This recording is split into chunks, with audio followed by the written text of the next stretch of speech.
Bem-vindos, queridos amigos! É muito bom te ver aqui mais uma vez para conferir o melhor do agronegócio. E olha, a gente caprichou no programa de hoje, viu? Duvida? Então veja o que a gente preparou para você! Cultivo de orquídeas traz beleza e lucro para o produtor. Cebolinha, a parceira ideal do cheiro verde. Dicas valiosas para criar abelhas sem ferrão. Tudo sobre o cultivo de abobrinha. Começa agora o programa Revista Rural, a sua revista eletrônica do agronegócio.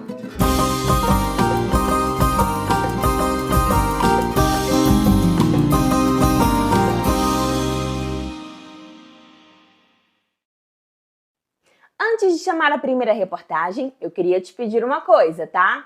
Já clica no joinha, se inscreva no canal e mande uma mensagem aqui nos comentários.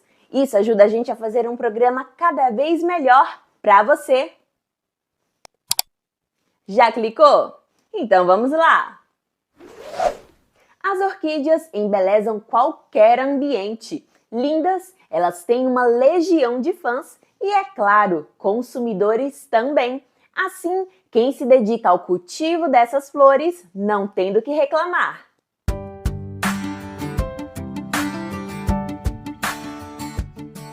Cá entre nós, não precisa ser especialista em plantas para saber que as flores transformam qualquer ambiente. Hoje nós vamos conhecer a produção e a comercialização de orquídeas. Bora lá?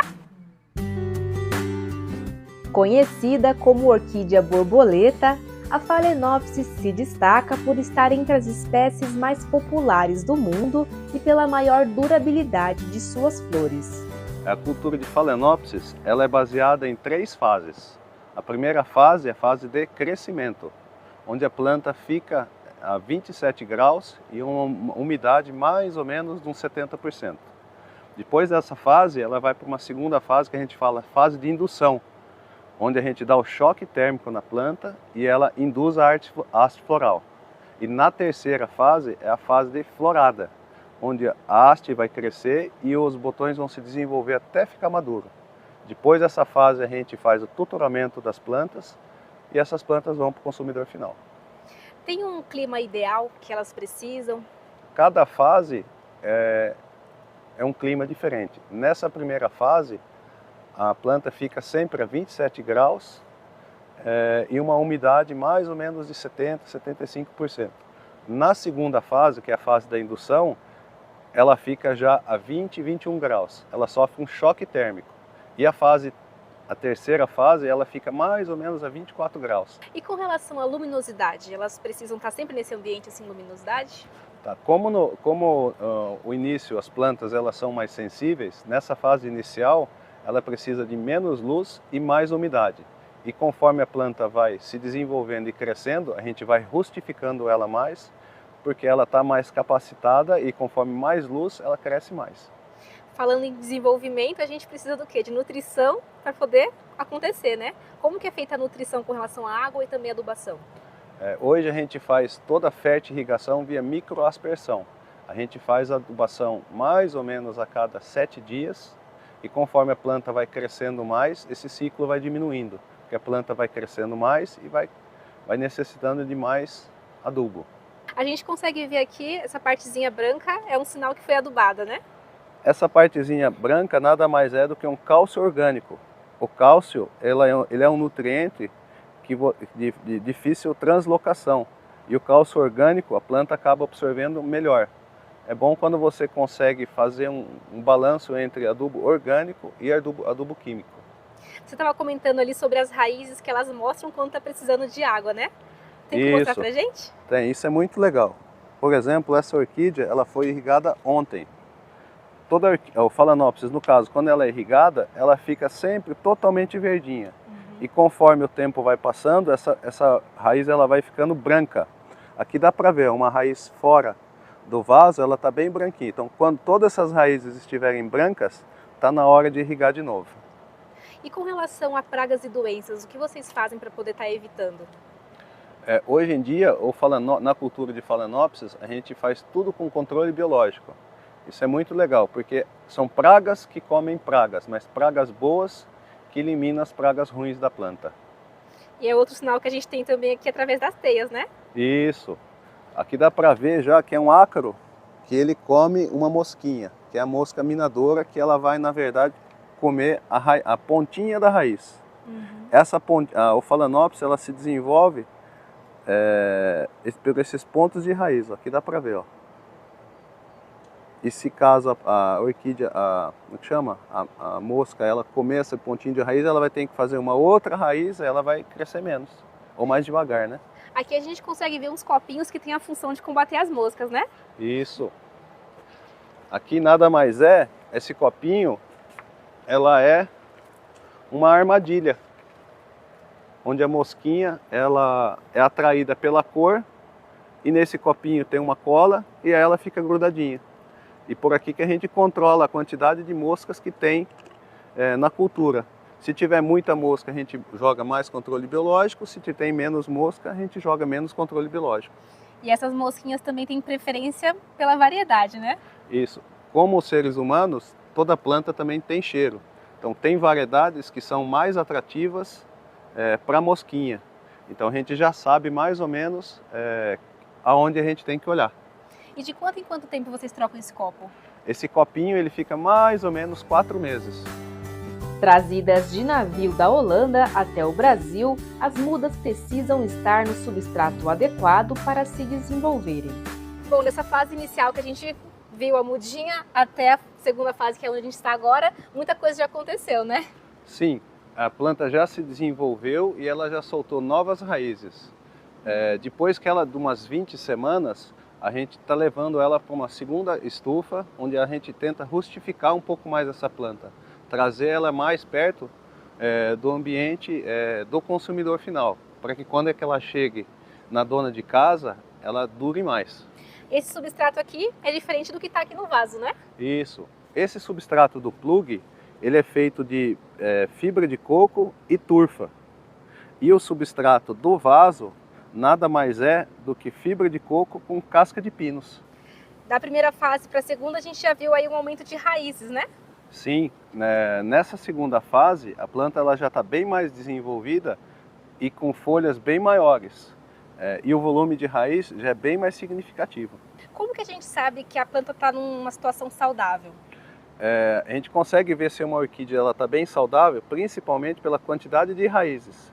Quanto mais pontos de crescimento ela tiver, mais saudável vai estar o Phalaenopsis. Você comentou também sobre o desenvolvimento estar sendo bem sucedido pela essa ondulação, né? Posso dizer assim, da folha? Isso, é pelo crescimento. Você consegue ver se uma orquídea está crescendo bem, que é pela essa ondulação das folhas. Significa que ela está crescendo um pouquinho mais rápido do que o normal. Significa que ela está crescendo muito bem. Aqui assim, né? Isso. Após o desenvolvimento de caule, raízes e folhas, a redução de temperatura é fundamental para a indução do florescimento. Depois da indução, que ela fica 8 semanas, o Phalaenopsis ela fica mais 8 semanas na florada até o primeiro botão ficar maduro. Depois que o primeiro botão fica maduro, a gente faz o torturamento dela e depois ela vem para essa fase aqui, que é a fase que o pessoal mais gosta, onde ela fica mais 2 ou 3 semanas até 50% dos botões estiverem abertos. Aí conforme cada cliente, tem cliente que gosta do produto mais aberto ou mais fechado, é que a gente manda o produto para o consumidor final. A gente repara que em todas as fases a gente tem um vaso que é transparente. Qual o motivo disso? O vaso transparente ele tem 2 motivos. Primeiro, para você ver a sanidade da planta, para você ver qual dia que você tem que irrigar ou não. E segundo, porque o Phalaenopsis, no caso, ele faz a fotossíntese pelas raízes também. Então ele ajuda no desenvolvimento da planta. Outra coisa que a gente pode reparar aqui que não tem, e nas outras etapas tinha, é a nebulização, né? Sim, o Phalaenopsis, todo o clima dele é controlado. A gente controla luz, temperatura e umidade. Na fase 2 que a gente estava lá, a gente viu a nebulização. No caso aqui na florada, não tem mais a nebulização. Só o clima que é mais tranquilo. Isso, aqui o clima é um pouco mais friozinho. Dependendo da variedade e do manejo correto, a floração pode acontecer 3 vezes ao ano e chega a durar de 90 a 120 dias. Atualmente, quantas cores e quantas variedades vocês têm aqui? Atualmente a gente tem em produção mais ou menos 100 variedades e a gente testa por ano de 30 a 40 variedades. Tem alguma época do ano que elas dão mais flores? Sim, o Phalaenopsis, a florada natural, ela acontece pós o inverno, que seria em outubro, novembro. É onde todos os Phalaenopsis passam pelo inverno e ele tem a florada natural. Presente no mercado desde 1978, a empresa segue se desenvolvendo e trazendo novidades para o consumidor. Eu comecei no ramo de flores fazem 30 anos e quem me puxou para esse ramo foi meu pai. Então você aprendeu tudo com ele? Sim, a gente desde os 16 anos eu já trabalhava na estufa, mas pouco a pouco eu fui gostando e aí vim trabalhar com a família. E vocês buscaram se especializar, fazer cursos? Sim, existem vários cursos aqui, tanto dentro da Ulambra, como hoje existe uma faculdade própria para o ramo de cultura intensiva. Como são feitas as vendas de vocês e como você enxerga a importância do cooperativismo? Todas as nossas vendas é feito via cooperativa Velin. Ela é um braço do produtor e é nela que a gente consegue fazer toda a comercialização das plantas. Todos os atacadistas se reúnem em um determinado local, um lugar único, e lá são feitas as vendas dos nossos produtos. Tem alguma época do ano que aumenta a demanda de produção, de compra? Sim, a maior demanda nossa hoje em dia é Dia das Mães e Dia dos Namorados, mas na primavera, por exemplo, agora que mês que vem, também aumenta muito a demanda das orquídeas e das plantas do modo geral. E quais são as estratégias que vocês utilizam para poder agregar mais valor ao produto? Primeiro a gente produz um pouco em cima de uma determinada época do ano. No Dia das Mães a gente trabalha cores diferentes e a gente sempre tenta lançar novas variedades. Nesse caso, esse ano a gente está lançando a variedade Vegas. Ela é uma variedade que está sendo muito procurada para decoração, porque ela é uma variedade muito versátil e é uma cor única. Só vocês que têm? No caso da Vegas, a gente conseguiu exclusividade para produzir ela.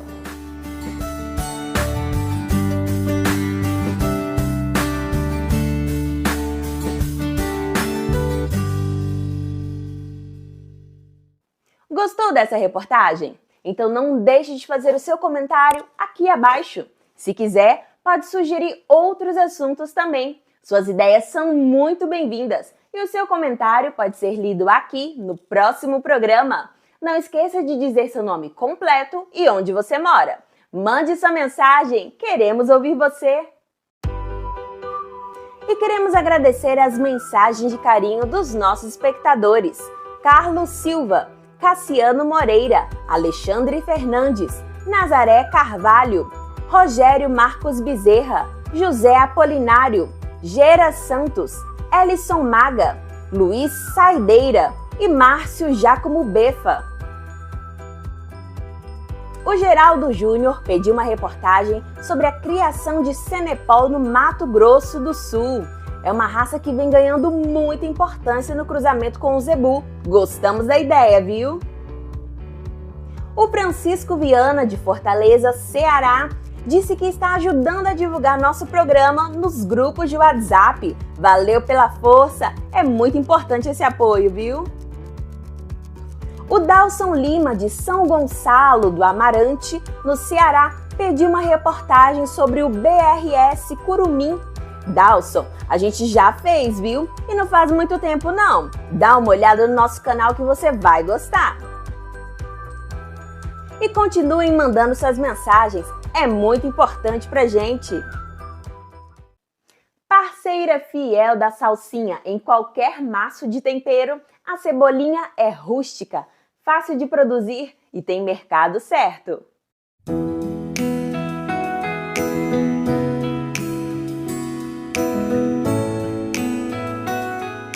Também produzida em estufas, a cebolinha, no sistema de hidroponia, ganha maior tempo de produção nas mãos dos agricultores. Hoje em dia, como várias culturas, dona de casa aí, está cada vez mais assim, mais exigente, querendo um produto mais saudável, um produto mais limpo, né? E para isso a gente desenvolve materiais que traz aí uma coloração, né, de folha mais escura, um perfilhamento aqui de folha. Aqui está um pouquinho nova ainda, mas você nota que tem um bom rendimento. Isso aqui, quando estiver no ponto de colheita, vai dar um bom rendimento de massa para o produtor, né? E também, por estar sendo cultivado na hidroponia, é um produto que vai chegar muito mais limpo. A dona de casa vai ter muito mais facilidade de consumir. Muitas vezes ela não tem nem a preocupação de higienizar, ela já vai direto cortando, né? Então isso que é a vantagem de um material nobre dentro de uma hidroponia. E quais são os cuidados que o produtor precisa ter para ter uma boa produção?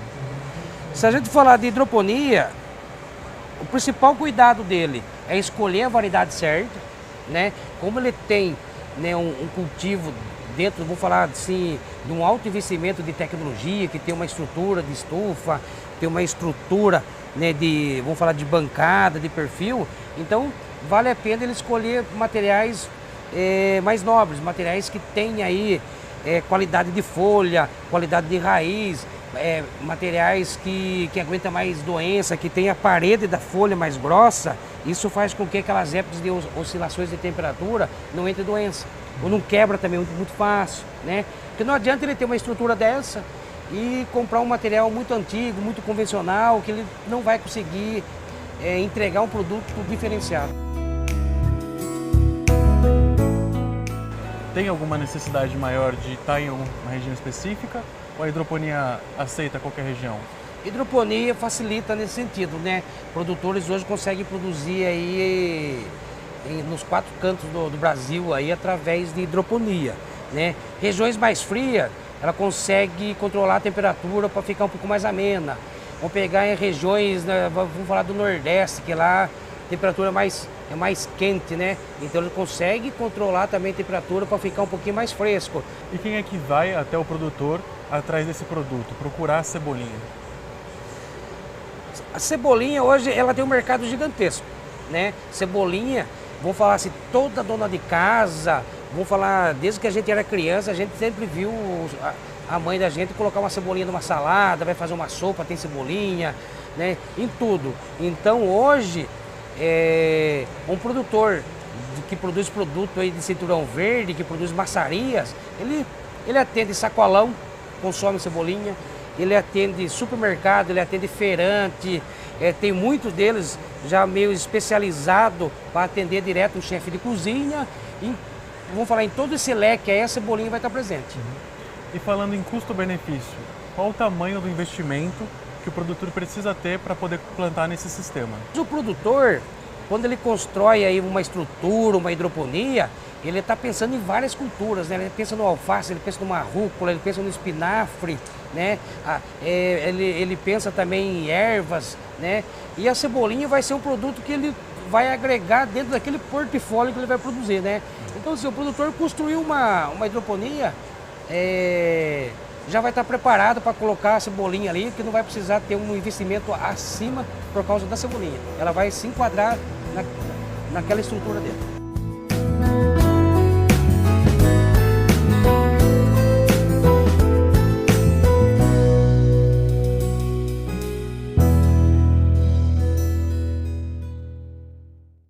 A meliponicultura vem crescendo muito no país. A criação de abelhas sem ferrão, como a jataí, por exemplo, além de terem um manejo mais facilitado, garantem um mel de qualidade superior.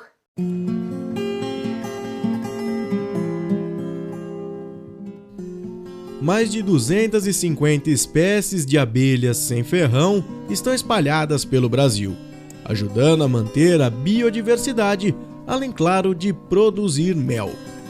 Mas para que a criação dê certo, é preciso seguir alguns passos importantes.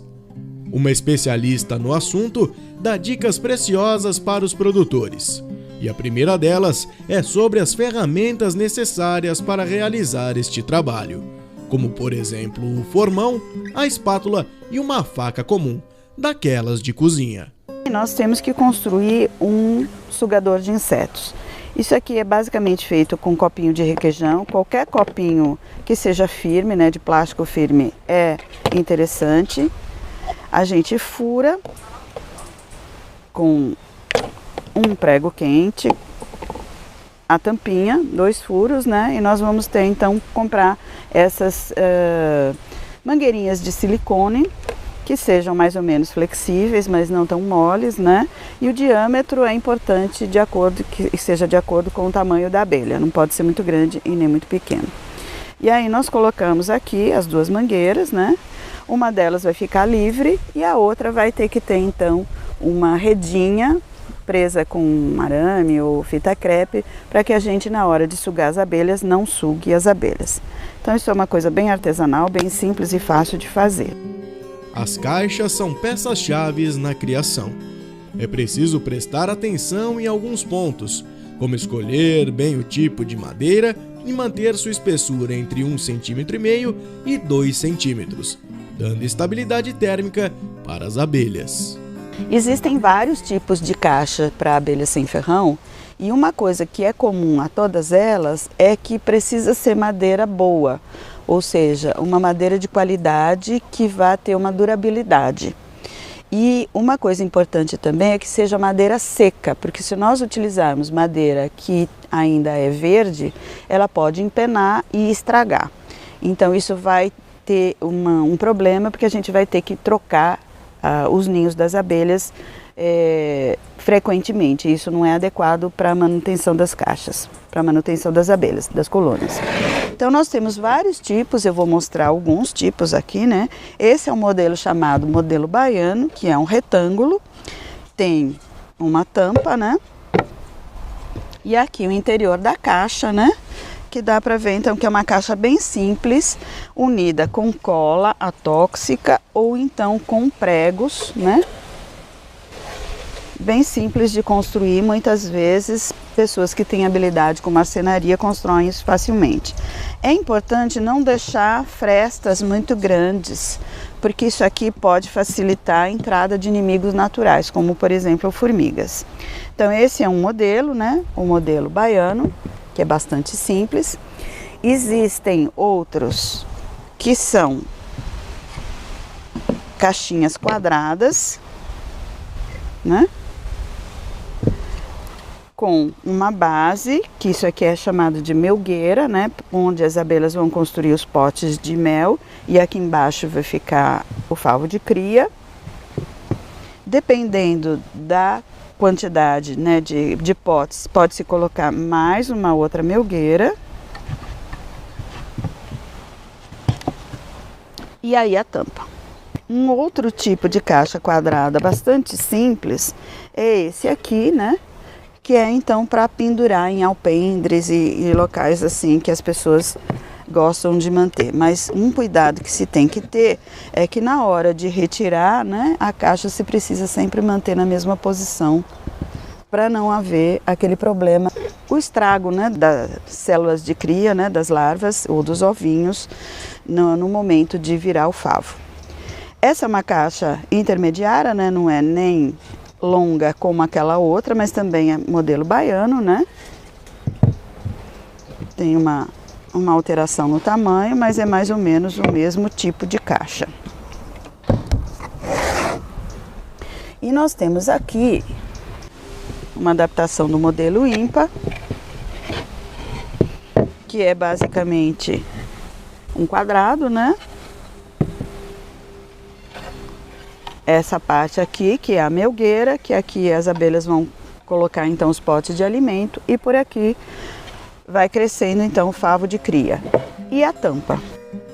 O tamanho da abelha e do ninho ajudam o produtor a decidir qual tipo de caixa utilizar no criatório. Então, abelhas grandes, que têm um corpo grande, que têm potes de alimento grandes, precisam de caixas grandes. Abelhas pequenas, que têm ninhos pequenos e potes de alimento pequenos, precisam de caixas pequenas. Então, isso é um fator que vai definir o tipo de caixa que ele pode utilizar. E uma coisa importante também é o orifício, né? O orifício de entrada. Ele precisa também ser adequado ao tamanho da abelha. Abelhas muito pequenas em caixas que têm orifícios muito grandes costumam fechar isso com resina para adequar o tamanho do orifício, né, disponível para a entrada das abelhas ao tamanho delas, ao fluxo de abelhas que vai entrar e sair da caixa.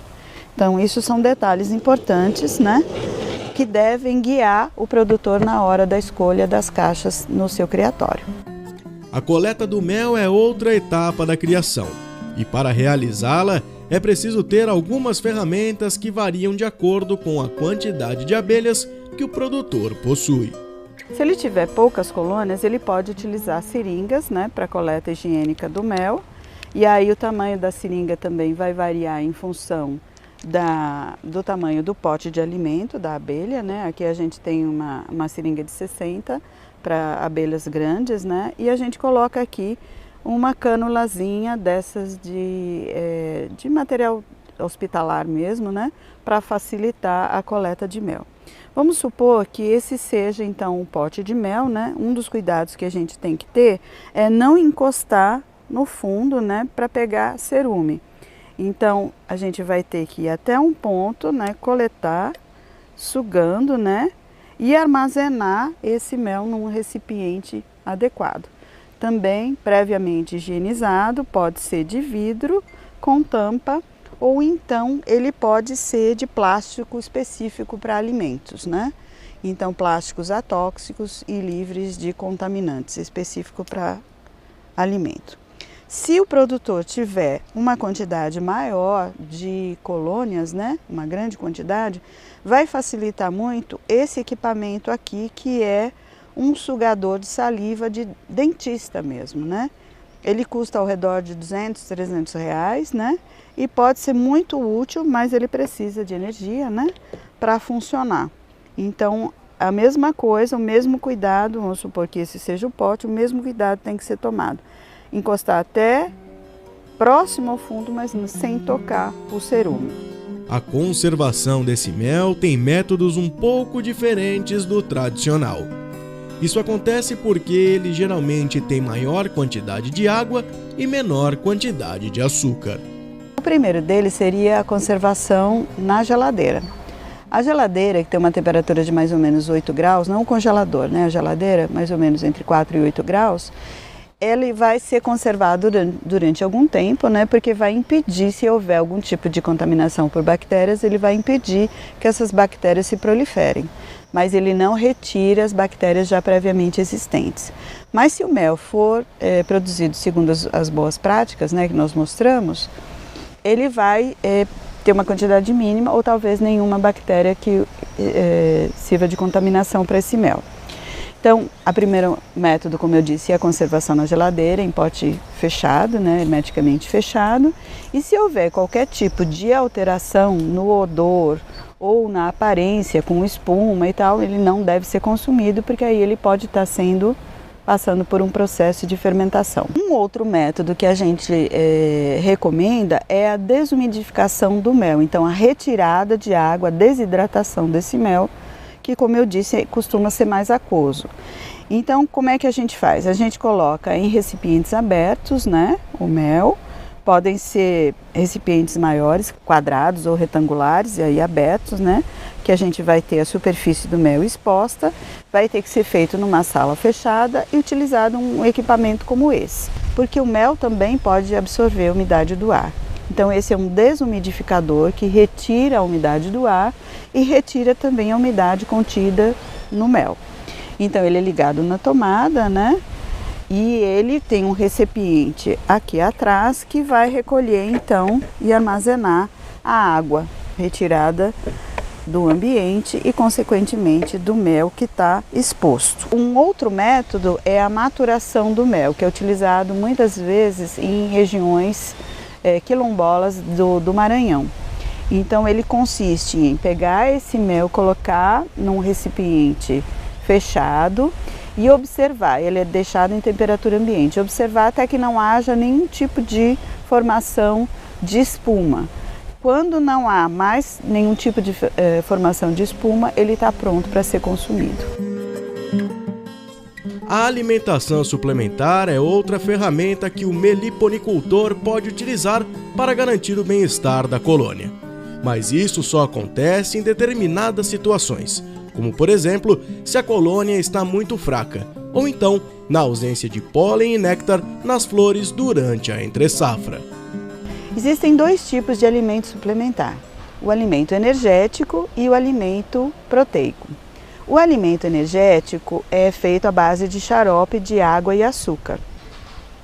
O xarope de água e açúcar existem basicamente dois tipos. Então, o xarope de água e açúcar comum, né, que é feito basicamente com açúcar cristal e água, na proporção em geral de 1:1, e o açúcar e o xarope de água e açúcar invertido, que é feito com adição de limão. E o xarope é basicamente constituído de sacarose, que é um açúcar de cadeia longa, que em geral é mais difícil para as abelhas ingerirem. Por isso que a gente costuma adicionar então um ácido, que é o ácido cítrico, né, ácido do limão, para quebrar essa cadeia longa em cadeias menores, glicose e frutose. Com isso, então, a gente facilita, digamos, a digestão do xarope pelas abelhas. Durante a alimentação suplementar, o produtor não poderá coletar o mel, para não causar adulteração involuntariamente. O mel é basicamente o néctar que as abelhas extraem das flores desidratado. E ele é constituído basicamente de dois tipos de açúcar, a glicose e a frutose. Não existe, ou praticamente nada, ou muito pouco sacarose presente nesse mel. E o xarope é basicamente constituído de sacarose, né? Ou então de glicose e frutose, quando a gente usa o limão para quebrar o açúcar de cadeia longa. Então existe um consenso, né, de que se o produtor está utilizando a alimentação suplementar, ele só vai poder coletar esse mel depois de 30 a 40 dias, quando a gente supõe que as abelhas já consumiram esse mel, né, esse xarope, e aí o mel que vai ser produzido a partir dali não vai ter então a sacarose adicionada, né? Eu vou começar com a parte mais simples. Começar com, a gente chama de xarope, que é o comum, o xarope mais comum. A gente vai pegar uma medida de açúcar para uma medida de água. Então vou começar primeiro com uma água, tá certo? Eu vou colocar aqui 250 ml de água. 250 ml de água.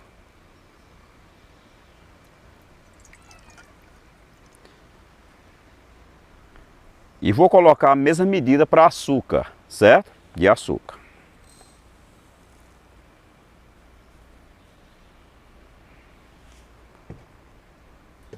A mesma medida. Muito simples. Despeja na panela.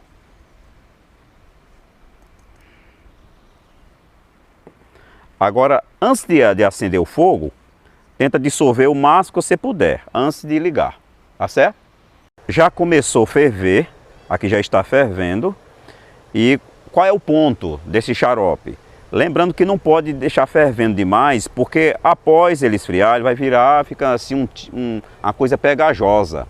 E as abelhas não vão consumir, não vai consumir de forma nenhuma.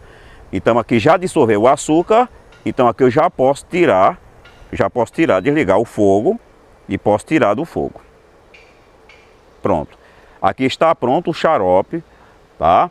Poderá ser guardado por pouco tempo na geladeira, não é para você guardar um mês, 2 meses, não. Você pode não consumir tudo, guardou friozinho na geladeira. Aí você pode olhar, sempre quando for usar, se ele tiver uns 2, 3 dias, 4 dias, uma semana na geladeira, sempre você vê o cheiro, porque vai estar um cheiro, praticamente um cheiro da cana.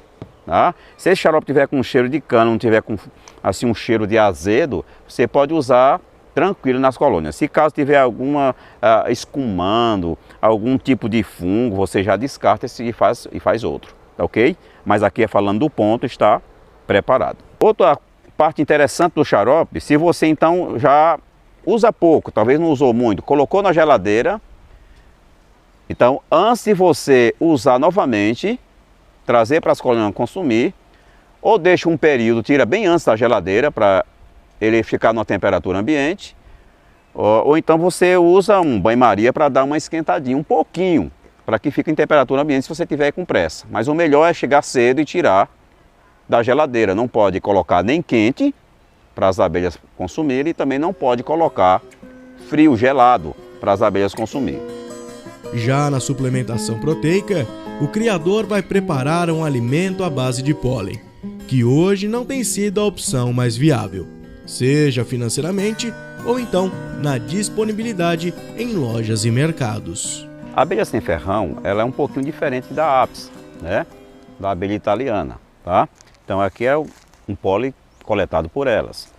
Para a gente tornar isso palatável para a questão da abelha sem ferrão, eu vou então fazer uma mistura, tá? Já foi triturado, aqui está o pólen triturado. Eu vou despejar uma pequena quantidade.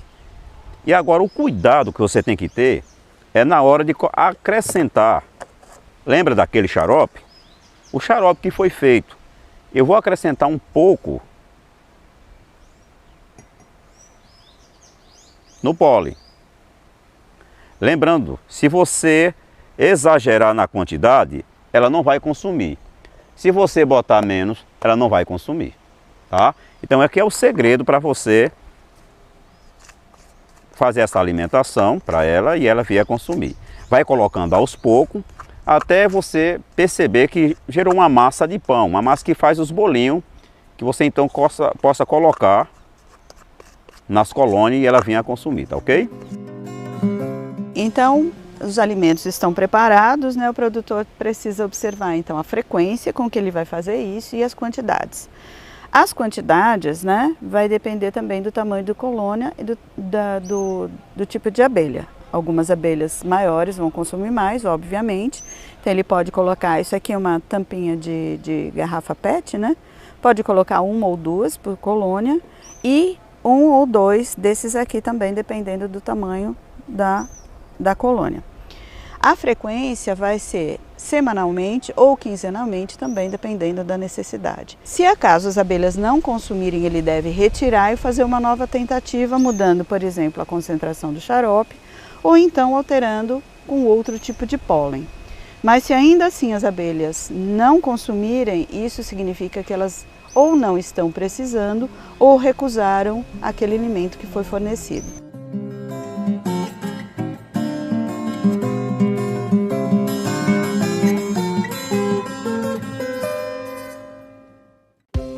Você que está assistindo nosso programa através do YouTube, queria te pedir uma coisa. Clica no joinha, se inscreva no canal e deixe uma mensagem aqui nos comentários. Isso nos ajuda a produzir um programa cada vez melhor e mais interessante, especialmente para você.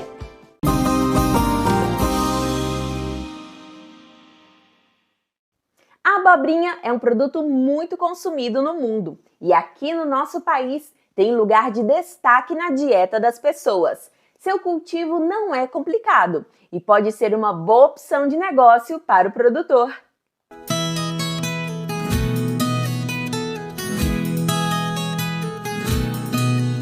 Refogada, recheada e até na pizza. A abobrinha é presença certa no nosso prato. Como todas as cucurbitáceas, ela se desenvolve melhor nos períodos mais quentes do ano. A época ideal de plantio de qualquer cucurbitácea, a gente tenta cultivar essas culturas em épocas mais quentes, né? Por quê? Porque qualquer cucurbitácea ela sente muito a questão do frio. Então as melhores épocas de plantio são as épocas mais quentes do ano, né? Vamos aí falando de janeiro até maio e depois de final de agosto até dezembro, mais ou menos. Embora não seja uma cultura muito exigente, o produtor deve estar atento às necessidades hídricas da lavoura e oferecer um solo de qualidade para seu pleno crescimento. Tem que mexer o solo, deixar ele bem aerado para que a raiz possa se aprofundar e conseguir extrair o máximo de quantidade possível de nutriente do solo, né? O espaçamento varia aí de 50 centímetros até 70, 80 centímetros.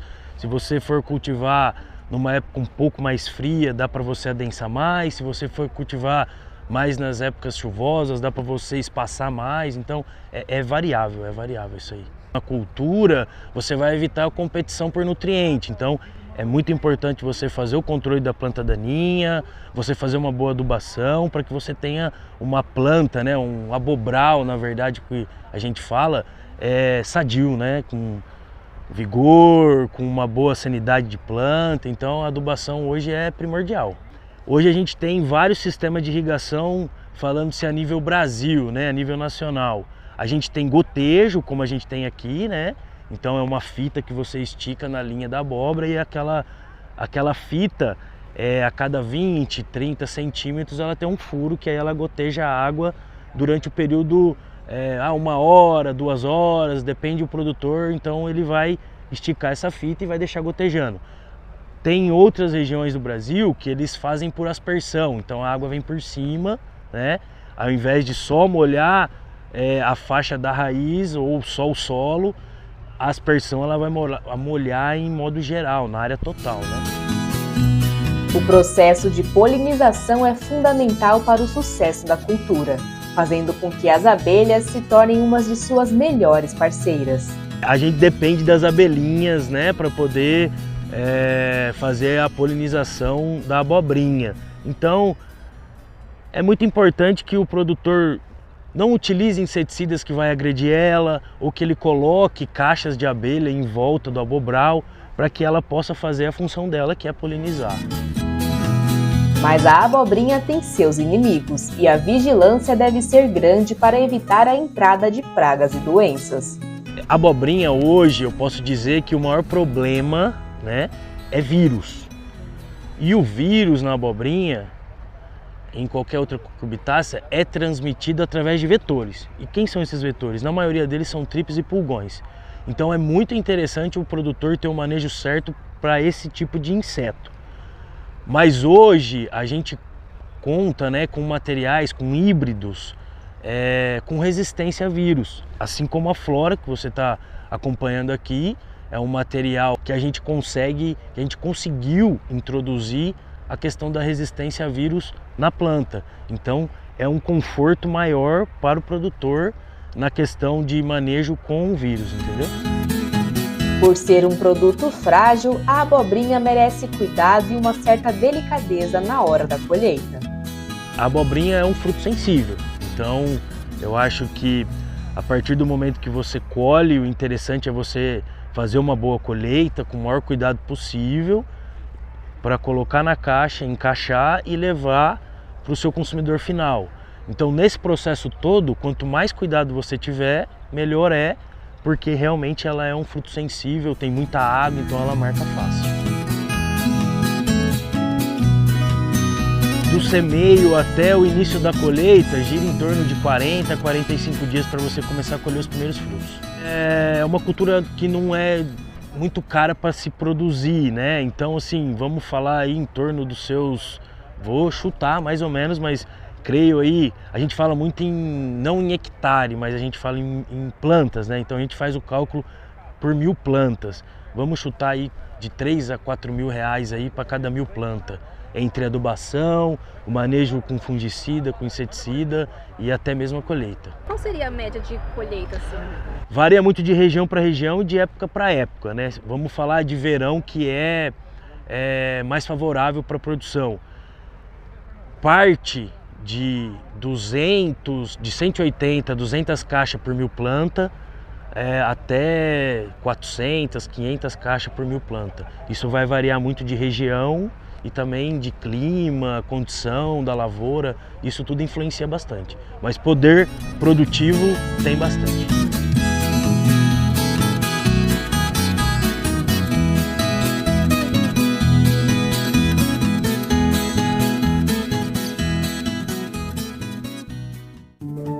E terminamos aqui mais um programa. Não esqueça de se inscrever no canal e clicar no sininho para ficar por dentro de tudo. Fiquem com Deus e até semana que vem!